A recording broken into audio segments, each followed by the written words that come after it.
Hey, what's going on, friends? Barry E. Knight, founder and CEO of BEK Impact Company. We are a leadership coaching and consulting firm. So glad that you're joining me for another edition of the coaching session. Now, listen, before I get into our content for today, do me a favor and subscribe to our YouTube channel. You're going to get more videos like this to grow your leadership, grow your team, and your organization's impact.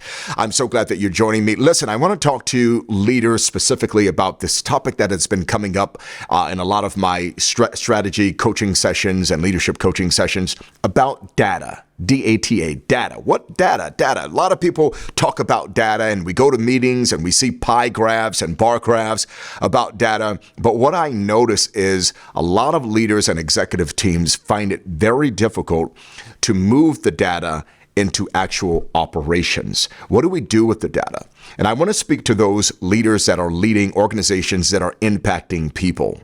Maybe you're in the government sector or the public sector. Maybe your business or your organization is really transforming communities. You have a product or a service that is really building communities. I want to talk to you about data. Now, I want you to write this down. If you're watching this video, please take copious notes. And if you need to pause to think about something or ponder about one of the statements I'm making or to take note, go ahead and do that. That's perfectly fine. A lot of times when I'm in meetings with executive teams and executive leaders and we're talking about data, I started to notice that they're looking at data only as numbers. But in reality, data are not numbers. And this is what I want you to write down. Data are not numbers. Data are people. Data are human beings with experiences. Data are aspirations and future hopes. Data are people and human beings with a past, with a present, and even with a future.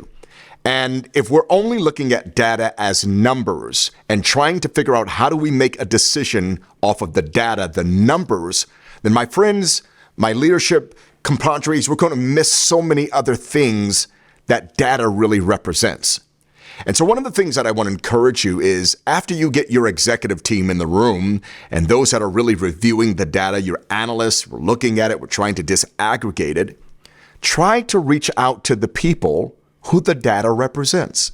Like, oh my gosh, why haven't we thought about this? A lot of times we don't do this because we're scared to really hear what the people we're serving with our product, with our service, sometimes we're scared to hear what they really have to say. Or many times in organizations that I'm privileged to work with, we just don't have time to do that, Barry. And so what we do is we get experts in the room looking at this data, and we're not even a part of the data. We're serving the data. We're providing a service or a product for the data. But after you and your executive team have looked at the data and you've got your perspective of what you believe the data is, maybe have a focus group. Bring the very people that the data is representing and say, hey, here's how we're seeing things. This is how we're interpreting the data. Tell me, what does this data mean to you? What does this number mean to you? It is in these moments that we begin to uncover some of the fears and even the aspirations of the people that we're serving.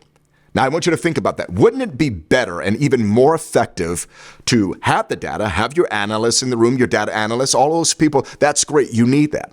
But to maybe have a focus group to help them help you interpret what the data really means. I was talking to a friend of mine who's a physical therapist, and he was trying to help this woman's gait. She had gotten into a car accident, and he was trying to help her gait, help her walk straight.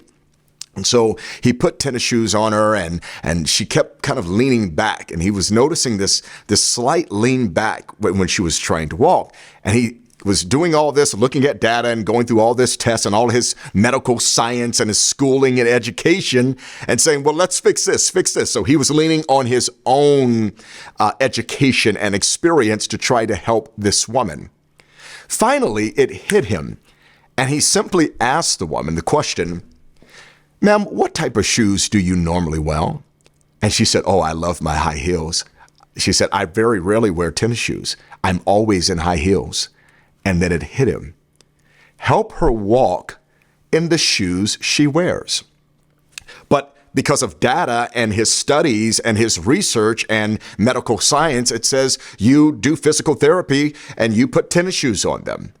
But it wasn't until he asked the woman a question that helped him interpret what the data really was and how he could use the data to help this woman and her gait to walk more effectively. Now, my friends, I want you to really think about this in context with your organization.